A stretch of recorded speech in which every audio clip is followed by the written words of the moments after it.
Hi friends, మనం ప్రతిదీ పరిశీలనగా చూడాలి. అలా పరిశీలనగా చూడకపోతే అవాసు పాలయ్యే అవకాశాలు ఉన్నాయి. దీనికి సంబంధించి ఒక కథ చెప్పుకుందాం. రాజు దగ్గర ఇద్దరు మంత్రులు ఉంటారు.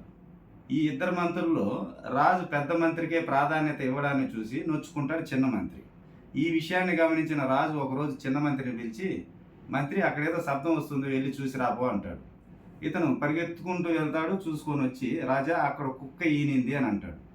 ఎన్ని పిల్లలు అని అడుగుతాడు రాజు. మళ్ళీ పరిగెత్తుకొని పోయి చూసేసి వచ్చి, రాజా 4 పిల్లలు అంటాడు. ఏ ఏ రంగులో ఉన్నాయి అంటాడు. మళ్ళీ పరిగెత్తుకొని పోయి చూసేసి వచ్చి, రాజా 2 నల్ల రంగులో ఉన్నాయి, 2 గోధుమ రంగులో ఉన్నాయని. సరే అని చెప్పి అంటాడు. తర్వాత కాసేపటికి పెద్ద మంత్రి వస్తాడు. ఆ పెద్ద మంత్రితో చెప్తాడు, మంత్రి అక్కడేదో శబ్దం వస్తుంది, వెళ్ళి చూసిరా అని. పెద్ద మంత్రి మెల్లగా పోయి చూసుకొని వచ్చి చెప్తాడు, రాజా అక్కడ కుక్క ఈనింది అని. ఎన్ని పిల్లలు అని అడుగుతాడు. 4 పిల్లలు రాజా అంటాడు. ఏ రంగులో ఉన్నాయి అన్నప్పుడు 2 నల్ల రంగులో ఉన్నాయి, 2 గోధుమ రంగులో ఉన్నాయి రాజా అనేసి చెప్తారు. దీన్ని గమనించిన చిన్న మంత్రికి అప్పుడు అర్థమవుతుంది, ఓహో ప్రతిదీ పరిశీలనగా చూడాలి, రాజు ఎందుకు పెద్ద మంత్రికే ప్రాధాన్యత ఇస్తున్నాడు అన్న విషయాన్ని అవగాహన చేసుకుంటాడు. ఒక సందర్భంలో ఒక సంఘటన జరిగింది.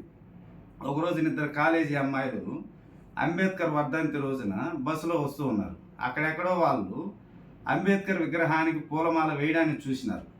ఇక్కడికి వచ్చిన తర్వాత కాలేజీ గోడల మీద జాతీయ నాయకుల బొమ్మలు కొన్ని ఉన్నాయి, పటాలు. వాటిని చూసి ఒక అమ్మాయినిది, అక్క మనం చూసినాం చూడు అంబేద్కర్, ఆయనే కదా ఈయన అని సుభాష్ చంద్రబోస్ని చూపెట్టింది. ఈ అమ్మాయి ఈయన ఎవరు అనుకున్నావా, భగత్ సింగ్ కదా అని. అక్కడ చుట్టుపక్కల ఉన్న వాళ్ళందరూ నవ్వుకునేసారు. కాబట్టి ప్రతిదీ పరిశీలనగా చూడాలి, లేకుంటే అబాస్ పాలైపోతాం.